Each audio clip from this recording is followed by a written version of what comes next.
Yeah, I'll react to that, sure.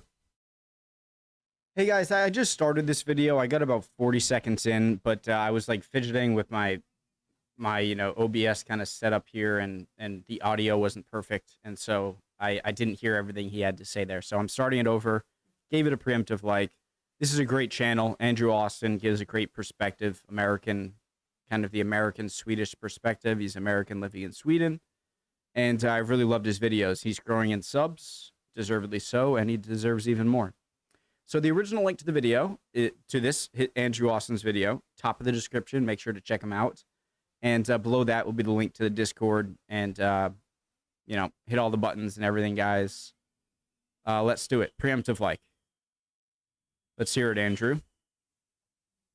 3 things about America that don't make sense after living in Sweden. Okay.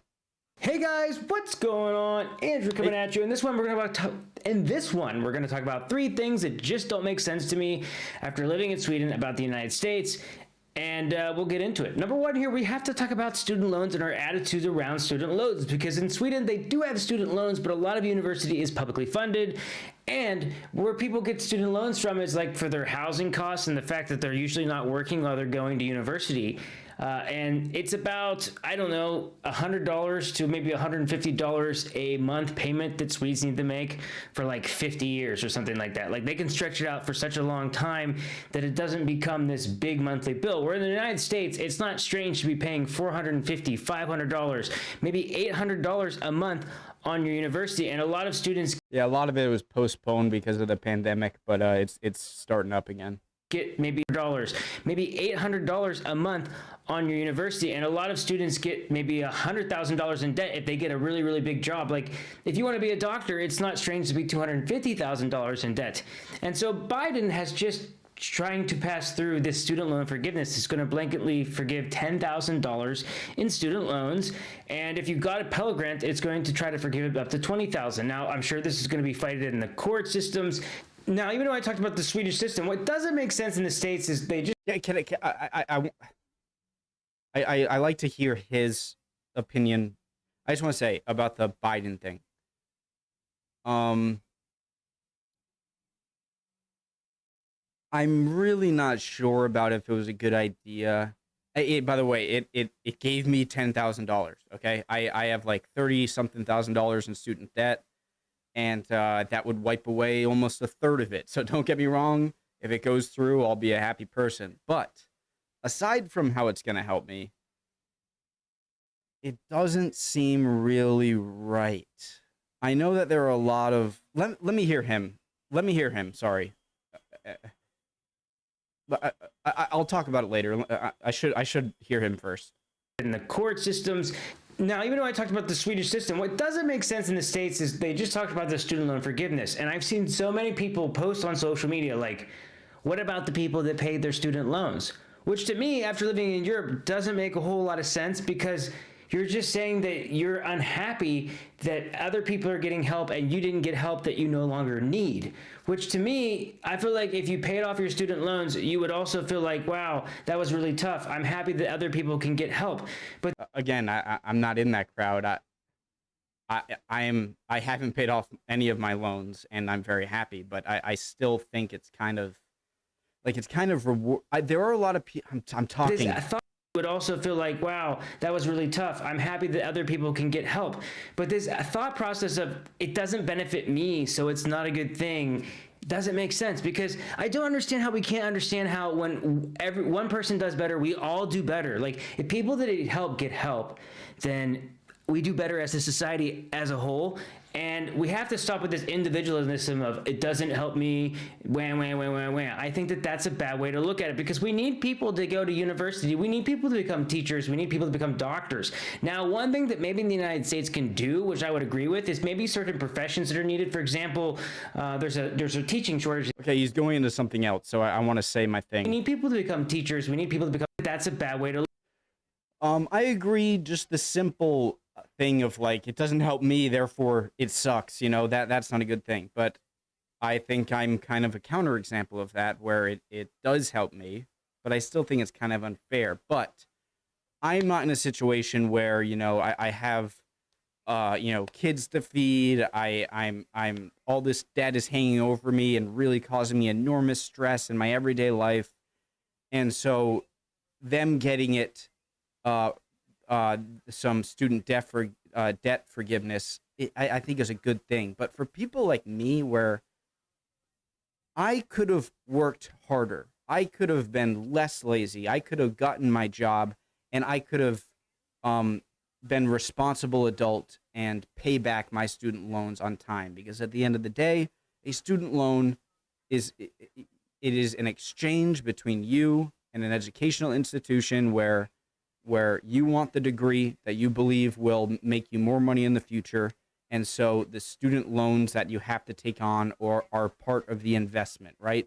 Let's not act like, I don't know. So just to me, it seems like it.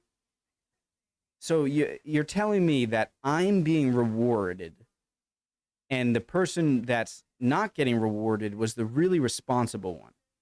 And yet, I want to mention again how it's different for people who they're really being hurt. They have people to support about it. So I understand that, but I don't completely disagree with him, with Andrew here.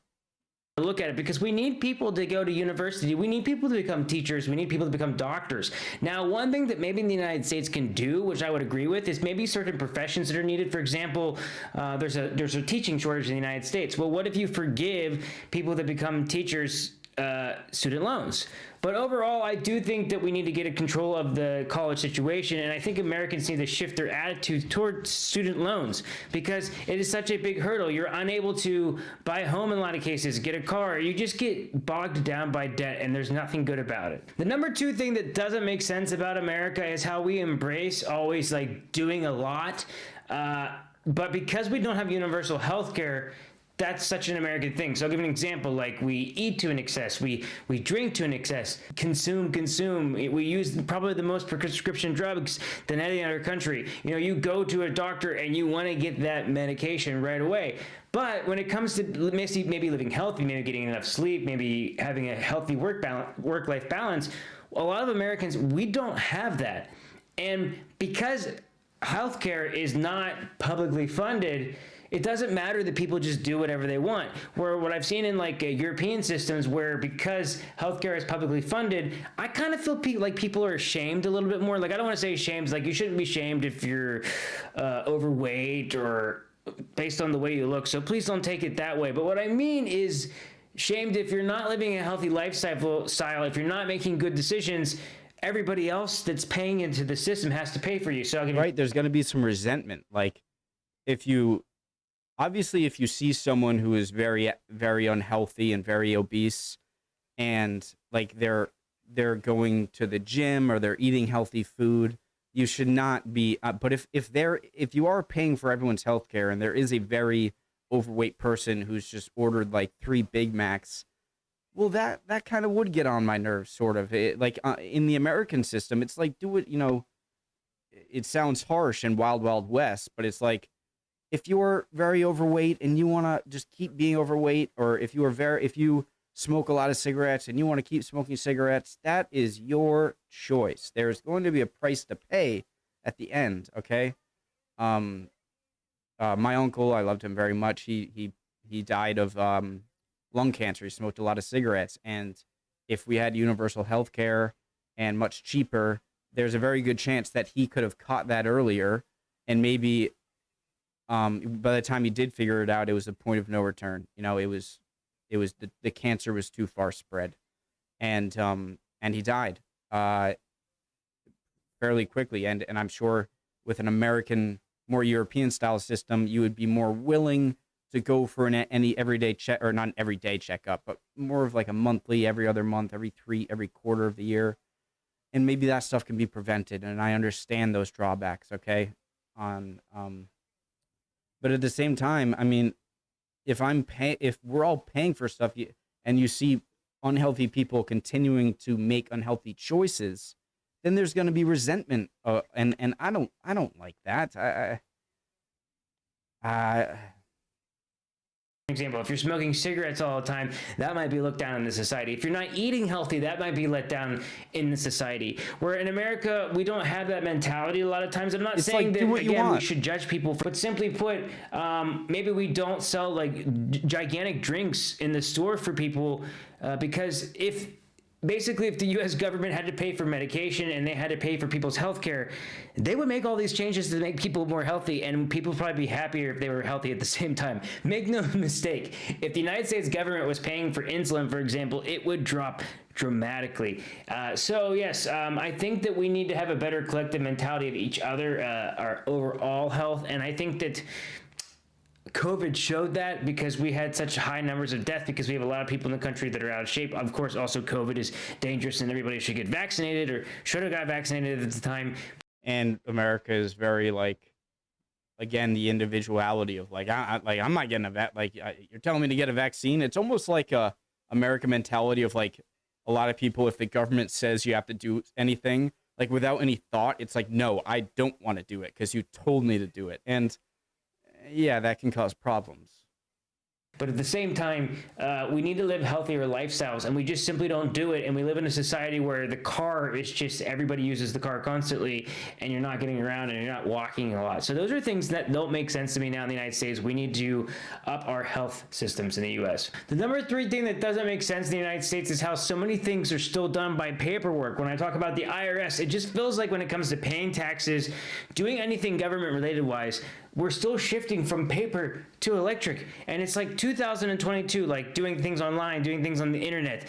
It is still slow. It is still so much like paper signing documents that it's just getting old and old. So hopefully the IRS is going to change this because they are talking about offering this, because paying taxes in the States is a complicated process where a lot of people actually have to spend money and hire someone privately to just help them with their taxes. When I saw a really funny TikTok or YouTube short where, it's a kid. It's the only way I know how to describe him, but he's kind of chubby. I don't mean that in a bad way. I'm just trying to describe who I'm talking about. And he does, like the videos of like one person acting as 2 people, and like they're themselves, and then like they have a wig on. And it was so funny in that he's like, "Hi, I'm here to do my taxes," and then he goes, "All right, how much do you owe?" "Well, I don't exactly know how much I owe. I'm here for you." "Well, no, you have to find that out for yourself." "But you already know. Can't you just tell me?" "Yeah, but you have to tell us what you owe." "Okay, well, what if I make like a little mistake?" "You go right to jail." I did that horribly, but it was so funny, and it made me think of it. Actually have to spend money and hire someone privately to just help them with their taxes when they could just make it easy and do it online. Or there's companies like H&R Block where they sell these computer programs that people buy to be able to pay for their taxes, when in reality, the IRS, the taxes we pay, should just offer us something like this online for free. But then you're going to get rid of all those jobs of people telling you what you don't need to be told. That doesn't make sense. We need to move up in technology. And part of the reason I think we haven't moved up in technology is because we have a bunch of dinosaurs in Congress. A lot of people in leadership in the United States are way too old. We got 80-year-old people running the government. So no wonder things are still on paper. We need to move to electronic. I think it'll save. The Zuckerberg Congress thing, where someone's like, "Mr. Zuckerberg, Facebook doesn't require any sign-up fee, so how exactly are you profitable and make money?" And Mark's just like, "We run ads, sir." We need to get rid of these dinosaurs, guys.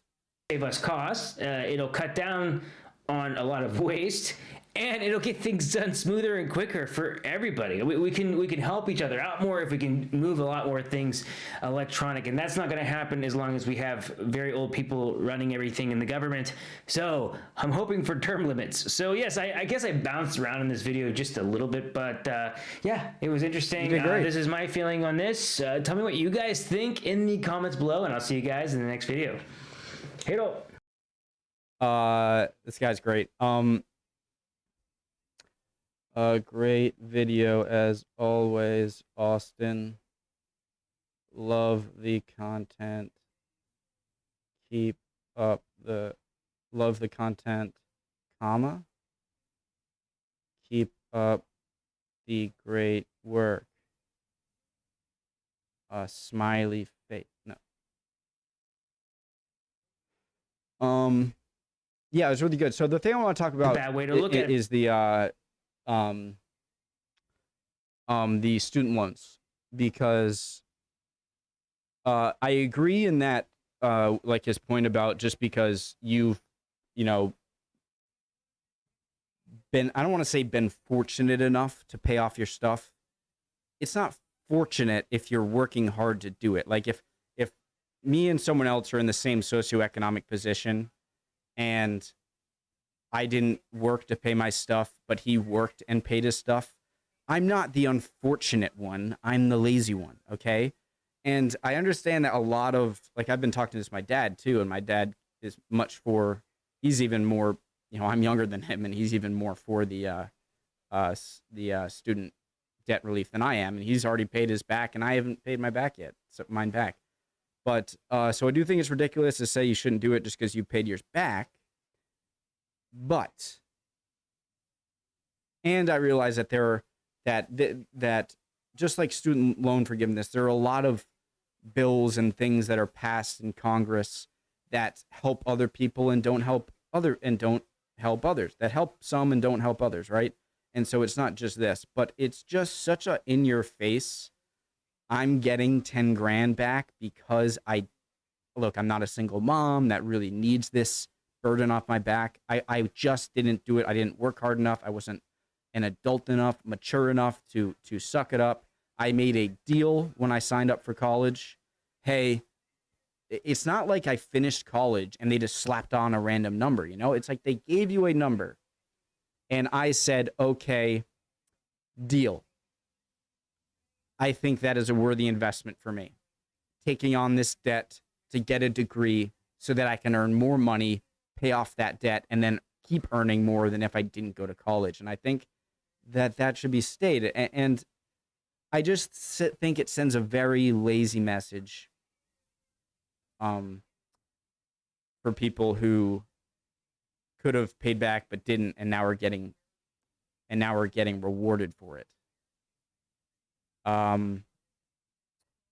Really good points. Again, with the universal health care, you know, I'm the more I think about my political views, which are always evolving, you know, I'm all over the place, but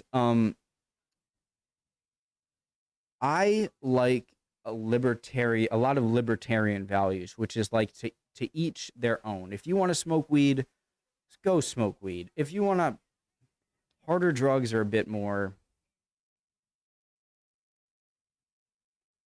If you want to snort cocaine, I mean, just go ahead. If you want to drink a lot of beer, go ahead. Just don't drive. If you want to eat 30 McDonald's burgers a day, then McDonald's can sell you 30 McDonald's burgers a day. And if they see you getting fatter and fatter, that is your life choice. If you want to eat just sugary drinks, that is your choice. Like, if you want to smoke 10 packs of cigarettes a day, go ahead. Like that. I think this is something that really, can I be the one to say that I don't think Europeans understand about America? Okay. We know, I shouldn't say everyone. American, not America reacts. Okay. I'm one person. I know a lot of the drawbacks that we have, but I don't think, so I'm willing to put myself in your shoes and see how ridiculous a lot of this looks over there. Can you do me the same favor and say that, like, America is not, we are 50 states. We are not this hunky-dory, everybody hug country, okay, where we're all so close. It's 50 states in a union with a federal government, and I don't want the federal government getting all up in my business about how many Coca-Colas I can drink, all right? When I'm on my deathbed and I'm dying because of an obesity-related illness, it is so hard to say, oh, well, you shouldn't have done that, and watch that person die horribly, right? But how can you have a balance? How can you have a balance of having people judge you for your life decisions but have universal health care, or not having universal health care and you being able to do what you want, which is, I think, is a lot of what America has always been, you know. I gave my opinions, guys. Just, you know, if you can't accept them, then whatever, just know you can change my mind, okay? I always love looking at your comments. Make sure to check out Andrew Austin. Deserves more subscribers, and he'll get some. I have no doubt about that. Thanks, Andrew. Thanks all you guys. Love y'all. Hope you're all doing well. Can't wait for the comments here, and I'll see you guys next time. Bye-bye.